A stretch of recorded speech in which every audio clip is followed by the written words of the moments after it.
अस्सलाम वालेकुम। मैं डॉक्टर सुमैरा रशीद हूँ।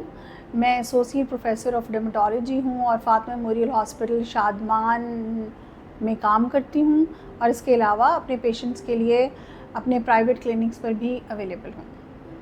अच्छा, आज आपसे डिस्कस करने की बात ये थी कि ये वाला वेदर जिसमें से हम गुज़र रहे हैं, सीज़न की वेरिएशन है, मौसम तब्दील हो रहा है।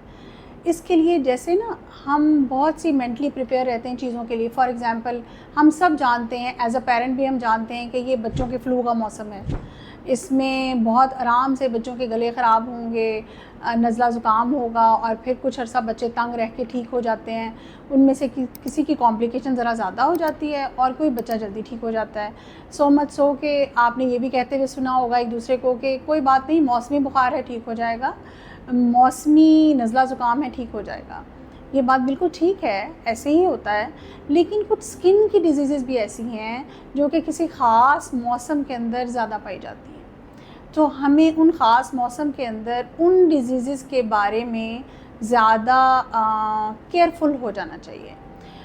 जैसे कि आजकल मैं फ़ातिमा मेमोरियल हॉस्पिटल में काफ़ी हमारा बड़ा आउटडोर होता है। जब मैं जनरल पेशेंट देखती हूँ तो ये तकरीबन 80 से 100 मरीज़ पर डे के दरमियान में होते हैं, जिनमें मैं अपने जूनियर डॉक्टर्स की हेल्प कर रही होती हूँ। तो हम इसके ऊपर एक रिसर्च पेपर में लिखने वाली हूँ कि किन मौसमों के अंदर कौन कौन सी डिजीज़ेज़ ज़्यादा होती हैं। तो आपसे आगाही के लिए कह रही हूँ कि आजकल चिकन पॉक्स के बहुत केसेस देख रहे हैं। ये छूत की बीमारी होती है, जो कि स्किन की सिर्फ चंद बीमारियां हैं जो छूत की होती हैं। एक जो आम मिसनोमर या मिथ पाया जाता है कि शायद स्किन की हर बीमारी एक से दूसरे को लग जाती है, ऐसा नहीं होता। लेकिन चिकन पॉक्स चूँकि सांस के ज़रिए फैलता है, इसलिए बहुत से केसेस हैं। यानी क्लास में एक बच्चे को हुआ तो वो बहुत सारे बच्चों को फैलाने का बायस बनता है। इसी तरह चंद और डिजीज़ेज़, फॉर एग्ज़ाम्पल जिसमें और सर-ए-फ़हरिस्त चीज़ है वो है एक्जिमा।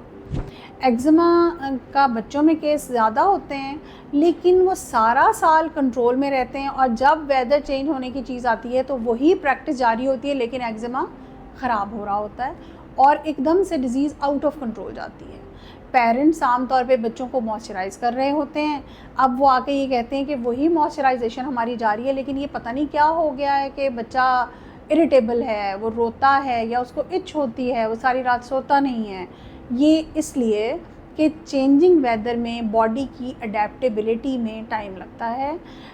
ये बहुत सारी चीज़ें मैटर करती हैं, कोई एक फैक्टर नहीं है जिसके बारे में ये कहूँ कि यही इसकी वजह है। क्या क्या मैटर कर सकता है?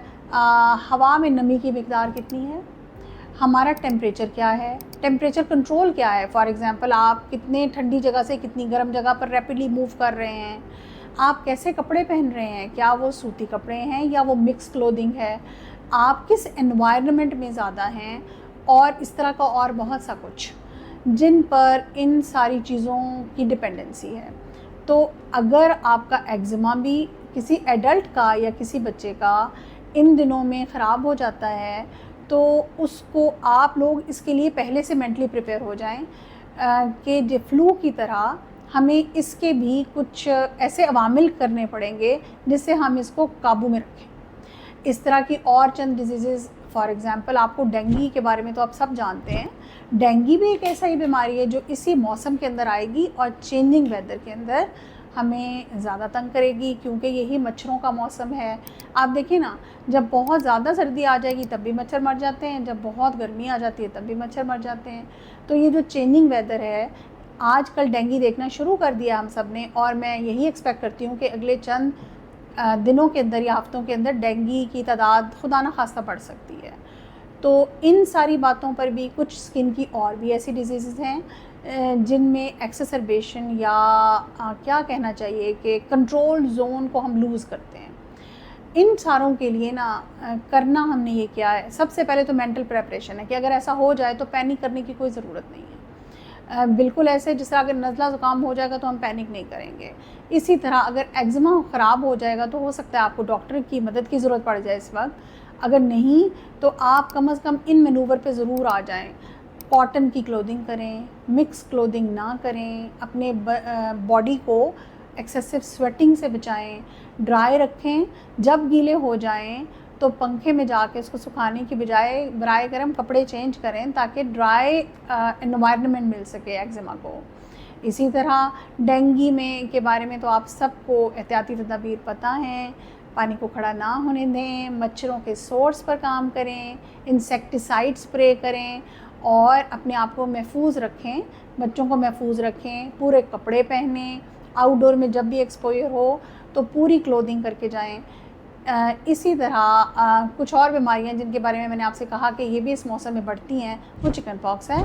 चिकन पॉक्स में अपने इर्द गिर्द नज़र रखें, बच्चों से गुफ्तगू जारी रखें। अगर स्कूल में किसी बच्चे की स्किन पर कोई इशू उनको पता चल गया है तो असल में तो एक बात ये कि उसी बच्चे को जिसको ये प्रॉब्लम हुई है उसे सेग्रीगेट करना चाहिए, अपने आप को छुट्टी करनी चाहिए और बाकी बच्चों को भी एडवाइस करना चाहिए कि वो बच्चा जब तक बीमार है, जो कि ज़्यादा से ज़्यादा चंद दिनों का, ये 1 हफ़्ते का टाइम हो सकता है, उतने दिन तक उसके साथ मिंगलिंग और मिक्सिंग में कमी करें। उसके बाद वो दोस्ती वैसे ही कायम रह सकती है जैसे वो पहले थी।